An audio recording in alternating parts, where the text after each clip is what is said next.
Everybody, it's Jen. Welcome back to my channel. I hope that you're all doing okay. Yes, I am trying to get on a weekly schedule here with the updates. I was trying to see if my MRI results would come back so I could just do one big thing. But I think what I'm just going to do at this point is update every Sunday. Sunday works for me. And so that's what I'll do. And I'm trying to take a more like every day what I'm doing and then edit it into a video. I'm learning how to do that, but for now this is the format.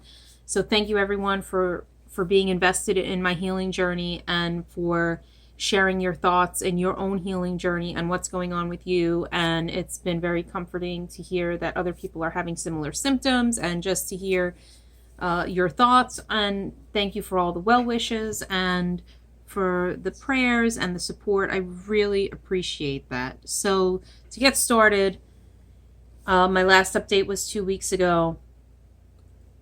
I got all my blood work back. All of my vitamins are normal, except for my manganese, which is slightly high. And the gastroenterologist said that could just be, if you're eating a lot of foods that have that. So it's just a few points over, which is okay. My B12 is now way too high. It's like 1355. So my doctor has now cut me to every other day so instead of every day taking the 2,500 micrograms, I break these in half. I'm sorry, my nails are dirty. I was in the garden.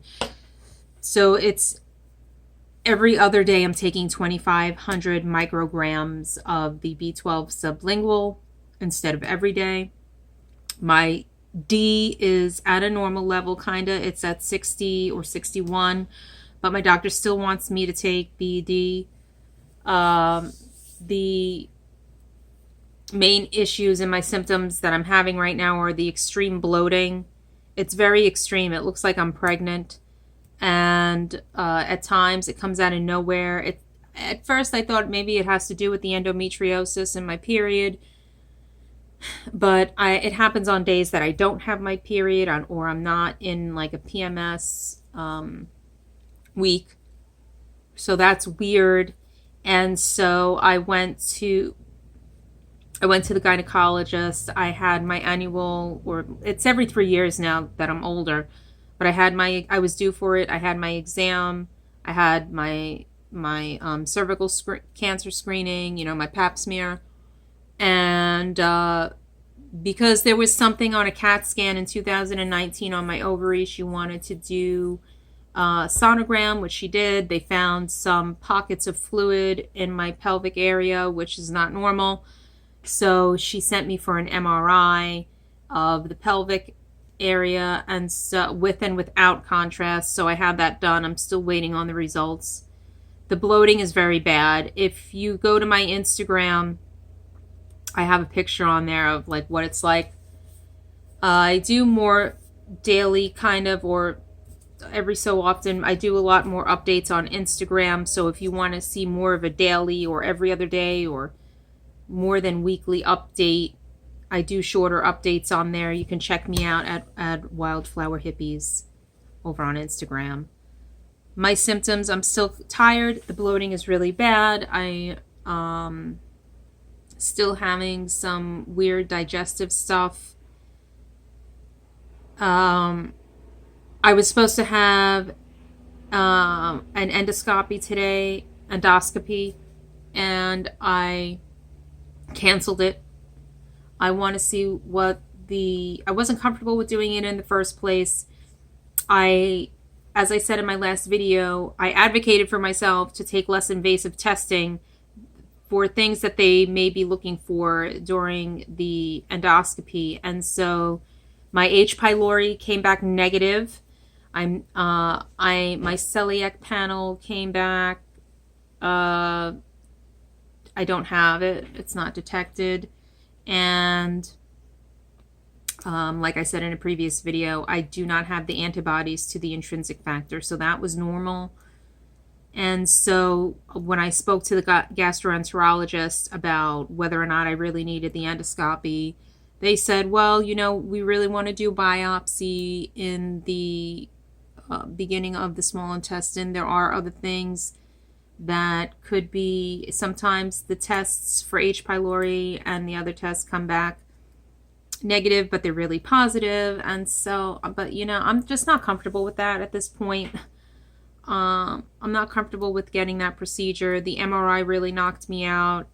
I'm really sensitive to MRIs, and they make me really tired. It makes the whole process, it like knocks me out. I'm still exhausted here and there, but I have been working out, and that has really helped me just to regulate my nervous system. It has helped me decrease my stress levels. I highly suggest it, even if you're going for a walk around your neighborhood for like 10 or 15 minutes a day. I'm trying to get in 30 minutes of exercise or movement a day.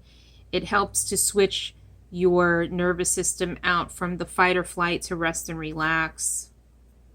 It helps your body clear out excess cortisol, and cortisol is a stress hormone, and it's just helping me find focus instead of worry and stress, especially as I've already said. I'm, live at home. That's difficult. I'm in my 40s. I'm trying to rebuild my life and get back out on my own and be financially independent. I basically lost my business during the pandemic. And so it's been very hard, and a lot of things have changed, but I am committed to my health and to this burnout recovery. It is a slow process, but I am getting there. I am seeing improvement slowly but surely.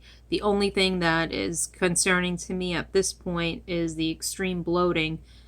I have lived with endometriosis now I was diagnosed in 1998. That's like 24 years ago, and I could have even had it before then, but I wasn't diagnosed yet, so who knows, but I haven't had bloating like this. I know what endometriosis feels like. When I was first diagnosed, it was stage 4. The endometrial tissue implanted itself in the lining of my stomach.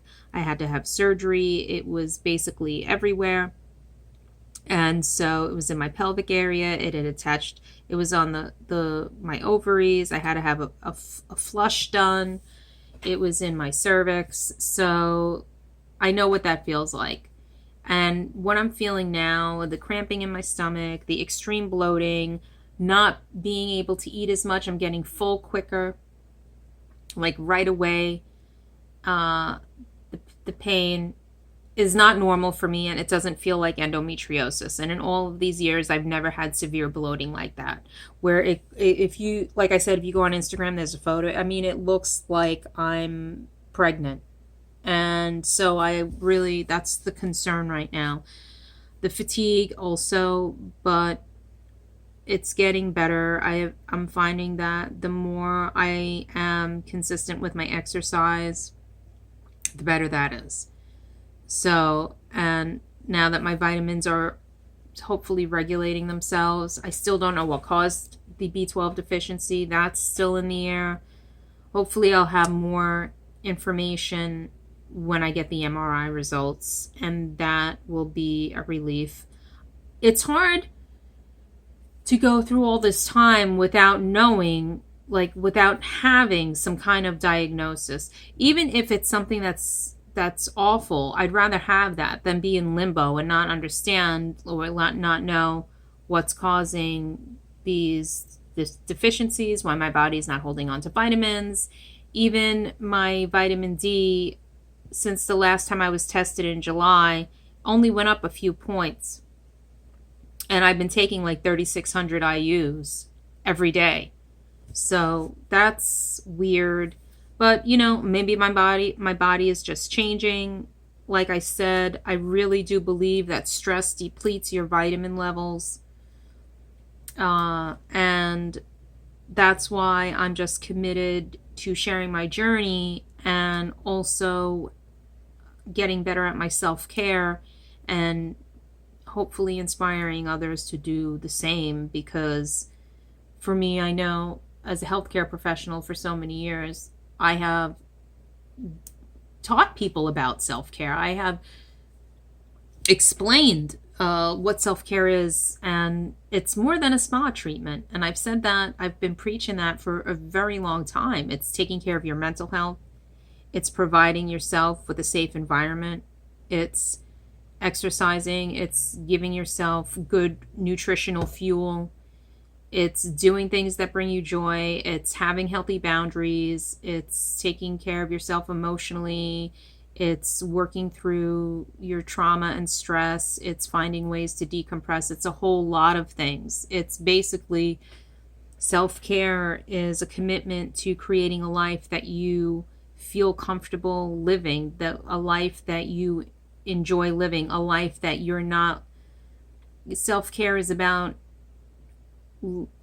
creating a life where you don't have to feel overwhelmed and stressed, and doing your best to be your own advocate and to provide for yourself all of the things that are going to make your life more fulfilling.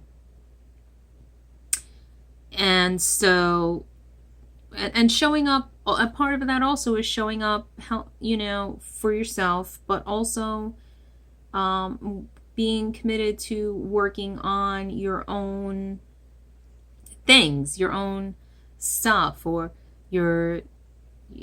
so you can be in healthy relationships and show up as a healthy friend or a healthy partner or a healthy parent or a healthy kid. You can show up as a healthy person in your relationships. If you're filling your cup first, you're not expecting others to fill it for you, and that is a more healthy, it creates a healthier dynamic in relationships. If you're not filling your cup and then you're expecting others to do it because you're working on filling everybody else's cup and you're becoming depleted. There's another video on my channel about this. But if you're constantly worrying about everyone else and you're not taking care of your own stuff, if you're focused only on filling everyone else's cup and making sure everyone else is taken care of, and you're leaving yourself with nothing, then it just naturally, you will expect others to pour back into you because you've been pouring into them, and that creates a skewed dynamic. And it leads to kind of a resentful feeling when people aren't doing the same for you as you're doing for them, when really you should be doing for yourself just as much as you're doing for others. And self-care is part of that. So I'm doing all right, and I thank you for asking. I hope that you're doing okay. This is my update for now. I will do a small, shorter update on Sunday, and that will be the day that I post. That will be the day that I definitely post, and maybe other things during the week, maybe with my art and other things that I'm doing in my life. So please take care of yourself, get your vitamin levels checked, be your own advocate. I can't stress that enough, to be your own advocate when it comes to your health care. You know your body better than anybody else. If something feels off, if you don't feel right, make sure that you are speaking up about that. And pushing for the tests that you want.